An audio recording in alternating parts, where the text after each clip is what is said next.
Hello dear aspirants, આપ સર્વેનું અમારી YouTube channel game changing સાયકોલોજીમાં હાર્દિક સ્વાગત છે. આજના વિડીયોમાં આપણે પ્રોબેશન ઓફિસર, ચીફ ઓફિસર તેમજ અન્ય સરકારી પરીક્ષાઓ માટે સમાજ કાર્ય એટલે કે સોશિયલ વર્ક સબ્જેક્ટ અગત્યનો છે. અને સાથે સાથે જે વિદ્યાર્થીઓ બેચલર ઇન સોશિયલ વર્ક અને માસ્ટર ઇન સોશિયલ વર્ક સાથે સંકળાયેલા છે તો એમને માટે પણ આ વિડીયોઝ અગત્યના છે. એ અંતર્ગત આપણે સામાજિક ચળવળો વિશે ચર્ચા કરી રહ્યા છે. અગાઉના વિડીયોમાં આપણે ચીપકો આંદોલન વિશે ડિટેલમાં ચર્ચા કરી હતી. હવે આજના વિડીયોમાં આપણે નર્મદા બચાવો આંદોલન શા માટે કરવામાં આવ્યું, એની સાથે કઈ વ્યક્તિ સંકળાયેલી હતી, પ્લસ એના જે બેનિફિટ પડઘા છે એ શું પડ્યા, એ અંગેની વિસ્તૃતમાં ચર્ચા આપણે આજના વિડીયોમાં કરીશું. તો નર્મદા એ ભારતની સૌથી મોટી પશ્ચિમથી પશ્ચિમ તરફ વહેતી નદી છે. તે જંગલોમાં વસતા આદિવાસી લોકોથી માંડીને ગ્રામીણ વસ્તીની મોટી સંખ્યા સુધીની જે વિશિષ્ટ સંસ્કૃતિ છે અને પરંપરા એ ધરાવતા લોકોની વિશાળતા અને વિવિધતાને સમર્થન આપે છે. હવે એકમાત્ર નદી આપણે જેને એવું કહી શકીએ જે પશ્ચિમ તરફ વહેતી નદી છે અને ભારતની સૌથી મોટી નદીઓ પૈકીની એક નદી છે. હવે આજે નર્મદા નદી છે એ જંગલોમાં વસતા જે આદિવાસી લોકો છે ત્યાંથી લઈને ગ્રામીણ જે લોકો છે એ મોટી સંખ્યામાં આ લોકો નદી કિનારે વસે છે. તો એમની પોતાની જે વિશિષ્ટ સંસ્કૃતિ અને સાથે સાથે પરંપરા છે એને સમર્થન આપે છે. નર્મદા બચાવો આંદોલન એ સૌથી શક્તિશાળી જન ચળવળ છે જે 1985માં નર્મદા નદી પર એક વિશાળ બંધના નિર્માણ સામે શરૂ થયું હતું. હવે આ નર્મદા બચાવો આંદોલન જે છે એ એક પ્રકારનું જન આંદોલન એટલે કે જન ચળવળ હતી. બેઝિકલી 1985માં નર્મદા નદી ઉપર એક બંધ બાંધવાનો પ્રસ્તાવ છે એ પસાર થાય છે અને એના વિરોધમાં લોકો જે છે જન ચળવળ જન આંદોલન કરે છે. નર્મદા ડેમ પ્રોજેક્ટ મુજબ નદી કિનારે 3000થી વધુ મોટા અને નાના ડેમ બનાવવાની યોજના હતી. સૂચિત સરદાર સરોવર ડેમ અને નર્મદા સાગર 2,50,000થી વધુ લોકોને વિસ્થાપિત કરવાના હતા. તો હવે આના ઉપર સરદાર સરોવર ડેમ અને નર્મદા સાગર એ બે જે ડેમ બનાવવાના હતા એ યોજના હતી અને તેનાથી 2,50,000થી વધુ લોકોને ઇફેક્ટ થવાનું હતું. નર્મદા બચાવો આંદોલનની મોટી લડાઈ આ લોકોના પુનર્વસન અથવા પુનર્વસનને લઈને હતી, એટલે કે ત્યાં ફરીથી તેઓ ક્યાં રીએસ્ટાબ્લિશ થઈ શકે, ઓકે, અથવા તો ક્યાં રહી શકે એના માટેની બેઝિકલી આ લડાઈ હતી, પુનર્વસન માટેની. આઝાદી પછી ભારતના પ્રથમ વડાપ્રધાન જવાહરલાલ નહેરુએ સ્થાનિક લોકોને મદદ કરવા અને રાષ્ટ્રના વિકાસમાં મદદ કરવા માટે મધ્યપ્રદેશ અને ગુજરાતમાંથી પસાર થતા અરબી સમુદ્રમાં વહેતા વધારાના પાણીને રોકવા માટે નર્મદા નદી ઉપર બંધ બાંધવાનું આહ્વાન કર્યું હતું. ઓકે, તો આઝાદી પછી આફ્ટર ઇન્ડિપેન્ડન્સ જે પ્રથમ વડાપ્રધાન હતા આપણા જવાહરલાલ નહેરુ, એમનો એમ એવો હતો કે સ્થાનિક લોકોને મદદ કરી શકાય અને રાષ્ટ્રના વિકાસમાં પણ મદદ કરી શકાય. એ હેતુથી મધ્યપ્રદેશ અને ગુજરાતમાંથી જે અરેબિયન સી હતું તો બેઝિકલી એમાં ફ્લો થઈને જે વધારાનું પાણી વહી જતું હતું તો એને રોકવા માટે નર્મદા નદી ઉપર બંધ બાંધવાનો નિર્ણય એમના દ્વારા કરવામાં આવ્યો હતો. સૌથી મોટા જે સૂચિત બંધ હતા એ પૈકી 2 સરદાર સરોવર અને નર્મદા સાગર હતા. તો 2 જે ડેમ હતા એ સૌથી વધારે સૂચિત હતા, જે હતું નર્મદા સાગર અને સરદાર સરોવર. નર્મદા જળ વિવાદ ટ્રિબ્યુનલે નર્મદા વેલી ડેવલપમેન્ટ પ્રોજેક્ટને મંજૂરી આપી હતી, જેમાં સરદાર સરોવર ડેમની ઊંચાઈ વધારવા સહિત 30 મોટા ડેમ, 135 મધ્યમ ડેમ અને 3000 નાના ડેમનો સમાવેશ થાય છે. હવે આજે નર્મદા જળ વિવાદ ટ્રિબ્યુનલની રચના થઈ બિકોઝ જે વિવાદ જે છે, કોન્ફ્લિક્ટ છે એ ઉદ્ભવે છે અને એ જે નર્મદા જળ વિવાદ ટ્રિબ્યુનલ હતું એણે નર્મદા વેલી ડેવલપમેન્ટ પ્રોજેક્ટને મંજૂરી આપી અને એમાં ખાસ કરીને જે સરદાર સરોવર ડેમની ઊંચાઈ વધારવા એ મુદ્દાઓ હતા, પ્લસ 30 જેટલા મોટા ડેમ અને 135 જેટલા મધ્યમ સાઇઝના અને સાથે સાથે 3000 જેટલા નાના ડેમનો સમાવેશ કરવામાં આવ્યો હતો. 1985માં નર્મદા ડેમ પ્રોજેક્ટના નિર્માણ વિશે સાંભળ્યા પછી મેઘા પાટકર અને તેમના સાથીઓએ પ્રોજેક્ટ સાઇટની મુલાકાત લીધી અને જોયું કે ભારત સરકારના પર્યાવરણ અને વન મંત્રાલયના આદેશને કારણે પ્રોજેક્ટ કાર્યની તપાસ કરવામાં આવી રહી છે. હવે જેવા ન્યૂઝ મળે છે કે તરત મેઘા પાટકર અને એના જે કમ્પેનિયન્સ છે એ શું કરે છે, આ જે પ્રોજેક્ટ સાઇટ હતી એની મુલાકાત લે છે અને જુએ છે. અને સાથે સાથે આજે ભારત સરકારના પર્યાવરણ અને વન મંત્રાલય દ્વારા આદેશ કરવામાં આવ્યો હતો કે આ જગ્યા ઉપર બેઝિકલી સરદાર સરોવર અને નર્મદા સાગર જેવા 2 મોટા બંધ અને અન્ય જે બંધ છે એનું નિર્માણ કરવામાં આવશે. 1987માં સરદાર સરોવર ડેમ પર બાંધકામ શરૂ થયું અને જે લોકો ડેમના નિર્માણથી પ્રભાવિત થવાના હતા એમને કોઈ માહિતી આપવામાં આવી ન હતી, પરંતુ પુનર્વસન માટેની ઓફર કરવામાં આવી. પુનર્વસન મતલબ એ લોકોને બીજી કોઈ જગ્યા રહેઠાણ માટે ફાળવવામાં આવી હતી. તો 1987માં જ્યારે ડેમનું બાંધકામ શરૂ થાય છે તો એટ ધેટ ટાઈમ જે લોકો આ ડેમના નર્મદા ડેમ એટલે સરદાર સરોવર અને નર્મદા સાગર ડેમથી પ્રભાવિત થવાના હતા, જેમને ઇફેક્ટ થવાની હતી, એ લોકોને કોઈ પણ પ્રકારની પહેલેથી માહિતી આપવામાં આવી ન હતી, પરંતુ એમને શું કરવામાં આવી હતી, એક ઓફર આપવામાં હતી જેથી કરીને એ લોકોનું રિહેબિલિટેશન જે છે એ કરી શકાય.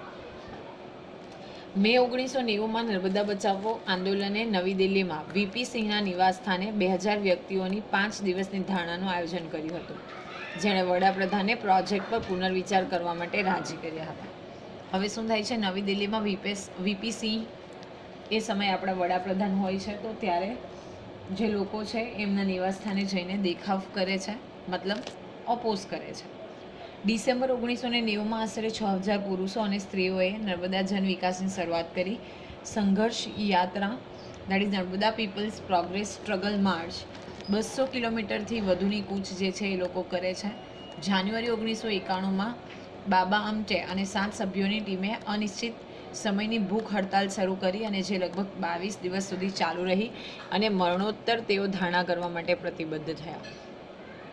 તો શું કરવામાં આવે છે કે આ સંઘર્ષ યાત્રા Narmada people's progress struggle march જે 100 કિલોમીટરથી વધુની કૂચ હતી એ કરવામાં આવે છે. પ્લસ જાન્યુઆરી 1991માં બાબા આમટે અને 7 સભ્યોની ટીમ શું કરે છે, અનિશ્ચિત સમયની એટલે કે કોઈ પણ ચોક્કસ સમય આપવામાં નથી આવતો, 22 દિવસ સુધીની એ લોકો ભૂખ હડતાલ શરૂ કરે છે અને પ્લસ જ્યાં સુધી સોલ્યુશન ન મળે તો ત્યાં સુધી તેઓ મરણોત્તર ધારણા કરવા માટે પણ પ્રતિબદ્ધ થાય છે. સરદાર સરોવર ડેમનું બાંધકામ ફરીથી 1999માં શરૂ થયું અને 2006માં તેને પૂર્ણ જાહેર કરવામાં આવ્યું. મીન્સ ઇન શોર્ટ આપણે જો વાત કરીએ તો એ બંધનું જ્યારે નિર્માણ થવાનું હતું તો એના ઓપોઝ કરવા માટે આ ધારણાને બધી વસ્તુ થઈ હતી. પ્રોજેક્ટની ઊંચાઈ 138 મીટરથી વધારીને 163 મીટર કરવામાં આવી, જેનું ઉદ્ઘાટન 2017માં પીએમ શ્રી નરેન્દ્ર મોદીએ કર્યું. 1985માં વિશ્વ બેંકે વિસ્થાપિત થવાના હતા તેવા સ્વદેશી સમુદાયોના સલાહ લીધા વિના 450 મિલિયનના યોગદાન સાથે સરદાર સરોવર ડેમને ધિરાણ આપવા માટે પ્લસ સહમત થાય છે. તો વિશ્વ બેંક એટલે કે વર્લ્ડ બેંક જે છે એ કોઈપણ પ્રકારના સમુદાયોની સલાહ લીધા વિના 450 મિલિયન જેટલા રૂપિયાનું યોગદાન આ બેઝિકલી સરદાર સરોવર ડેમને ધિરાણ આપે છે, મતલબ કે લોન આપે છે. મેઘા પાટકર અને અન્ય વિરોધીઓએ 1989માં વોશિંગ્ટન ડીસીમાં બેંકની ભૂમિકા પર જુબાની આપી હતી. આનાથી બેંક પર પરિસ્થિતિનું મૂલ્યાંકન કરવા માટે સ્વતંત્ર સમીક્ષા કરવા દબાણ વધ્યું હતું. આ પછી પ્રોજેક્ટમાંથી ઘણો સપોર્ટ પાછો ખેંચી લેવામાં આવ્યો. આ પ્રોજેક્ટ માટે ધિરાણ આપતી સંસ્થા વિશ્વ બેંકે જાહેરાત કરી હતી કે નર્મદા ડેમ પ્રોજેક્ટની સ્વતંત્ર તે સમીક્ષા કરશે. હવે જ્યારે મેઘા પાટકર અને તેના જે કમ્પેનિયન્સ છે તો બેઝિકલી એ લોકો શું કરે છે કે આના માટે જે ધિરાણ આપતી સંસ્થા છે તો એના વિશે શું કરવામાં આવે છે, બેઝિકલી એક અલગ સમિતિની રચના કરવામાં આવે છે જે સ્વતંત્ર રીતે તપાસ કરશે એવી જાહેરાત જે છે એ વર્લ્ડ બેંક દ્વારા કરવામાં આવી. બીબીએના સતત પ્રયાસોએ બાળમજૂરી વિરોધી અને તસ્કરી વિરોધી કાયદાઓને અપનાવવાની શરૂઆત કરી. ભારત સંસદ દ્વારા 1986ના બાળ મજૂરી અધિનિયમ અને 1999ના ILO ઇન્ટરનેશનલ લેબર ઓર્ગેનાઇઝેશન સંમેલનને બેઝિકલી બાળમજૂરીના સૌથી ખરાબ સ્વરૂપને નાબૂદ કરવા અંગેની બહાલી એ મહત્વાકાંક્ષી લક્ષ્યાંકો છે. રાઈટ, તો જ્યારે બેઝિકલી આપણે બાળમજૂરી અધિનિયમની વાત કરીએ તો એમાં ચાઇલ્ડ લેબર જે છે એટલે કે 14 વર્ષથી નાના બાળકોને કોઈ પણ જે સુરક્ષિત ન ગણી શકાય એવા જગ્યા ઉપર જો એમને વર્ક ઉપર રાખવામાં આવે તો એ એક અપરાધ છે. ઓકે, હવે જોઈએ આપણે પછાત વર્ગ આંદોલન. તો 19મી સદીની સામાજિક અને ધાર્મિક આર્થિક સુધારણાની ચળવળોનું નેતૃત્વ ઉચ્ચ જાતિના હિન્દુઓએ કર્યું હતું. તેમણે જાતિ પ્રથા અને અસ્પૃશ્યતાની નિંદા કરી હતી, પરંતુ તેઓએ માત્ર મર્યાદિત સફળતા મેળવી. હવે જ્યારે આપણે 19મી સદીના સામાજિક ધાર્મિક સુધારણાની વાતો કરીએ તો એ નેતૃત્વ છે એ કોણે લીધું હતું? તો ઉચ્ચ જાતિના હિન્દુઓએ લીધું હતું. બેઝિકલી તેમણે જાતિ પ્રથા અને અસ્પૃશ્યતાની શું કરી હતી? નિંદા કરી હતી. 19મી અને 20મી સદીના ઘણા પરિબળો અને દળોએ જાતિ સમાનતા માટે સંઘર્ષ કરવા માટે પોતાની જાતને સ્વીકારી નીચલી જાતિઓમાં વર્ગ ચેતનાનું નિર્માણ કર્યું. પોતે શું કરે છે કે નીચી કાસ્ટમાં રહેવા માટેનું સ્વીકારે છે અને બેઝિકલી વર્ગમાં ચેતનાનું નિર્માણ કરે છે. તેમના પ્રયત્નોથી દક્ષિણ અને પશ્ચિમ ભારતમાં ઘણી નીચલી જાતિની ચળવળોનું સંગઠન થયું.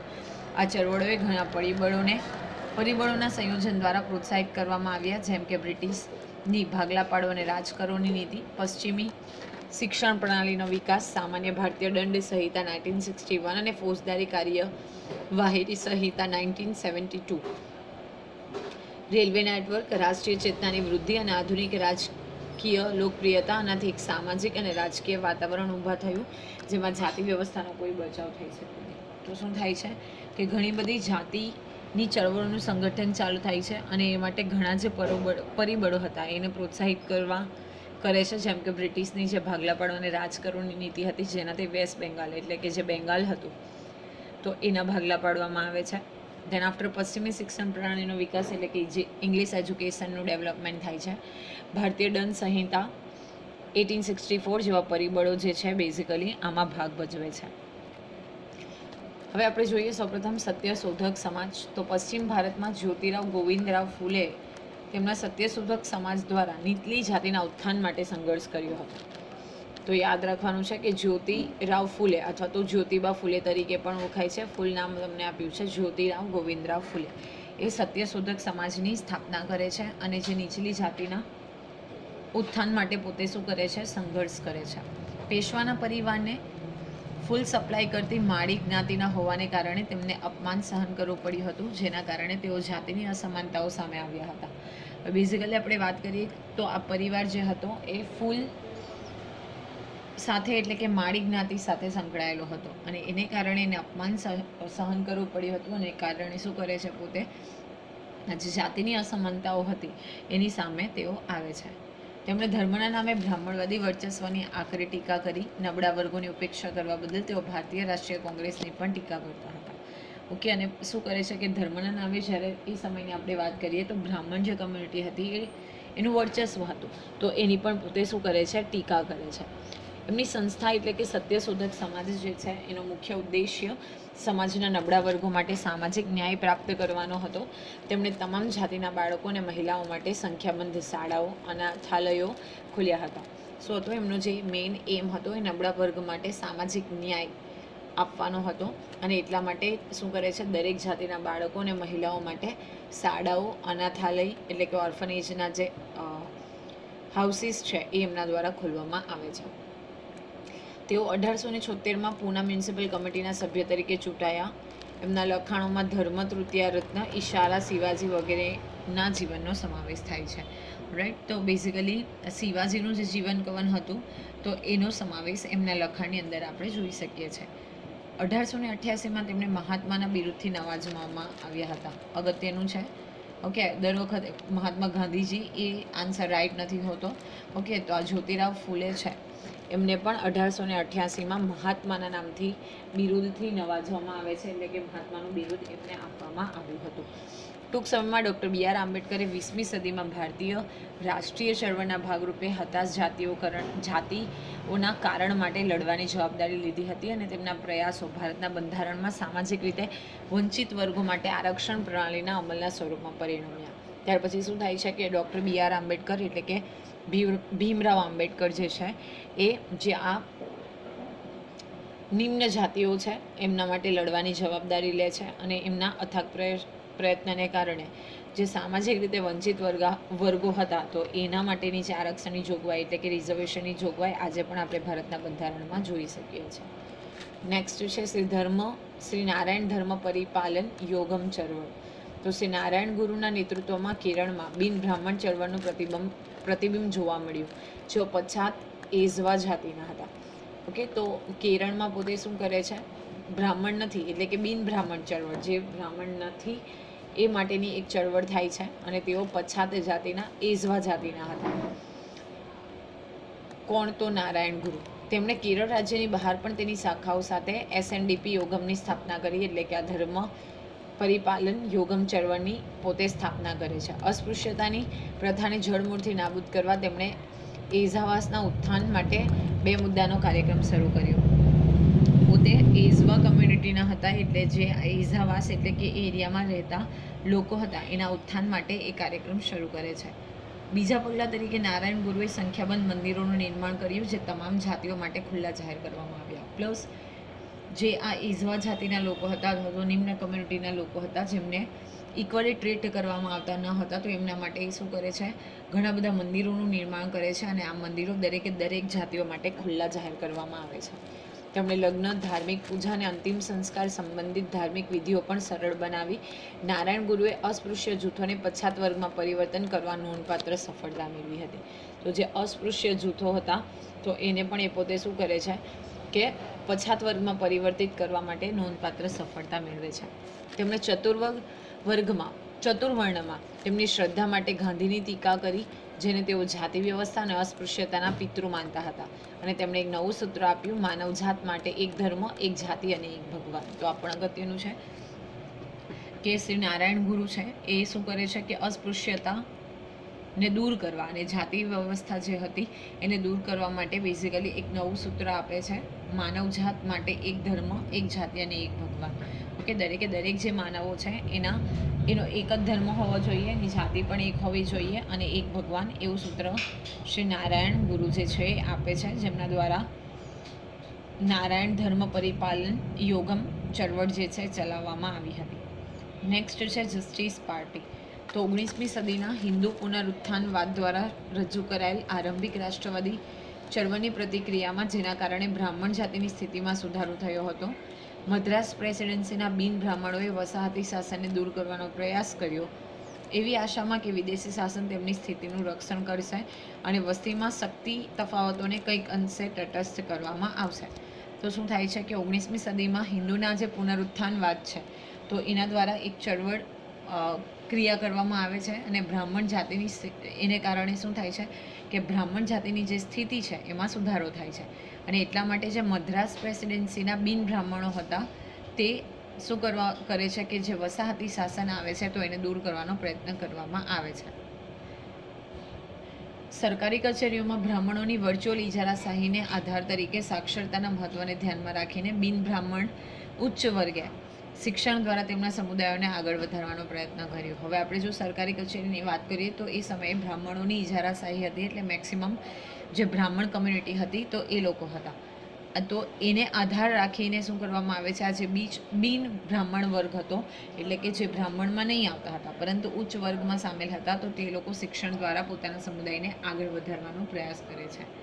ડૉક્ટર TM નાયર, P ત્યાગરાજા ચેટ્ટી અને CN મુદલિયારે એક સાથે આવીને 1916માં જસ્ટિસ પાર્ટીની સ્થાપના કરી. તો આ પણ અગત્યનું છે કે doctor TM Nair, P Thyagaraja Chetty અને CN મુદલિયાર, આ ત્રણ વ્યક્તિઓ એક સાથે શું કરે છે, 1916માં જસ્ટિસ પાર્ટીની સ્થાપના કરે છે. તેને દક્ષિણ ભારતીય પીપલ્સ એસોસિએશનના નામથી બિન બ્રાહ્મણ હિન્દુઓનું સંગઠન બનાવવાનો ઠરાવ કરે છે. ચેટ્ટીએ તમામ બિન બ્રાહ્મણોને સંગઠિત થવા અને ઢંઢેરામાં વ્યક્ત કરેલી ફરિયાદો તરફ સરકારનું ધ્યાન દોરવા માટે કહ્યું હતું. કે તે લોકો શું કરે છે, એ લોકો કે ભારતીય પીપલ્સ ઓર્ગેનાઇઝેશનના નામથી જે બિન બ્રાહ્મણ હિન્દુઓ હતા એનું સંગઠન બનવા માટેનો ઠરાવ પસાર કરે છે. તો આશા રાખું છું કે આજના વિડીયોમાં જે આપણે બેઝિકલી નર્મદા બચાવો આંદોલન સાથે પછાત વર્ગ આંદોલનમાં સત્યશોધક સમાજ, નારાયણ ધર્મ પરિપાલન યોગમ ચળવળ અને જસ્ટિસ પાર્ટી વિશે વાત કરી તો એ અંગે તમને સમજ પડી હશે. અપાર્ટ ફ્રોમ દેટ એ સમયની આપણે વાત કરીએ તો બ્રાહ્મણો જે હતા ઓકે એમનું જે આધિપત્ય હતું એ ખૂબ વધારે હતું, કારણ કે અકોર્ડિંગ ટુ વર્ણ સિસ્ટમ એ લોકોને વધારે પ્રિફર કરવામાં આવતા હતા, એટલે એમની ઇજારાશાહી હતી. રાઈટ, તો એને દૂર કરવા માટે આજે જસ્ટિસ પાર્ટી જે છે એ વર્ક કરે છે. તો thank you for watching the video. Have a nice day. અને આવા જ નવા વિડીયોની અપડેટ્સ મેળવવા માટે even you can subscribe our YouTube channel game changing psychology. Thank you.